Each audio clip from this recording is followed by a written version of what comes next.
Harka fuunee akkam jirtu kabajamtoota daawwattoota keenya har'as viidiyoo haaraadhaan walitti deebinee jirra. Hanga dhumaatti nu waliin tura. Addunyaa keenya irratti wantoota uumamanii jijjiirama guddaa fidan muraasa isaanii waliin ilaalla. Bilbilli harkaan baatamu yeroo jalqabaaf kan hojjetame kaampaanii Motoroolaa jedhamuun bara 1973 yommuu ta'u, yeroo jalqabaaf namni bilbile nama Maartin Kuuper jedhamudha.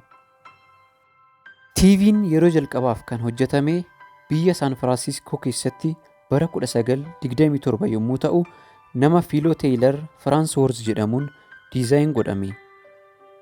Firiijiin yeroo jalqabaaf kan hojjetame bara 1913 nama lammii Ameerikaa kan ta'e Fred W. Wolf jedhamuuni. Konkolaataan awutoomobilii jalqabaa kan hojjetame bara 1886 nama Kaarl Benz jedhamuuni. Innis miila 3 yommuu qabu, maqaan konkolaatichaas Mootor Waagan jedhama ture.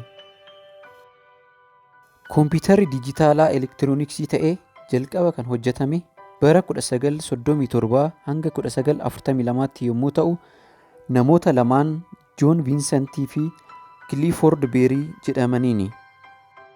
Kaameeraan jalqaba hojjetame bara 1816 nama Firiinchimaan Jooseef Naayisfer jedhamuuni.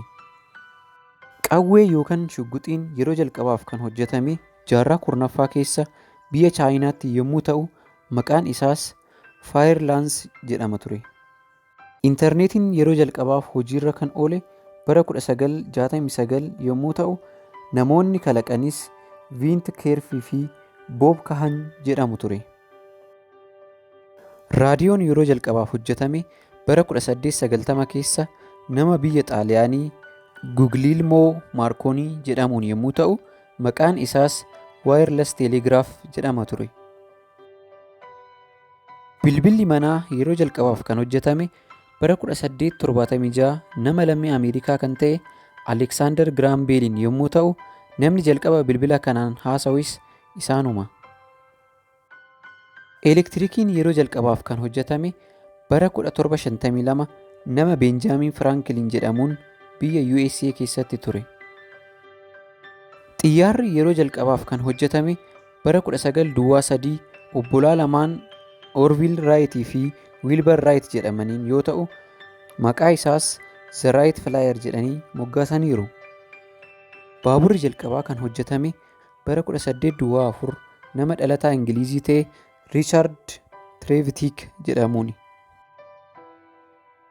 Heelikooftarri jalqabaa kan hojjetame bara 1939 nama Igar Seeker Sky jedhamuun yommuu ta'u, biyya USA keessatti hojiirra oole.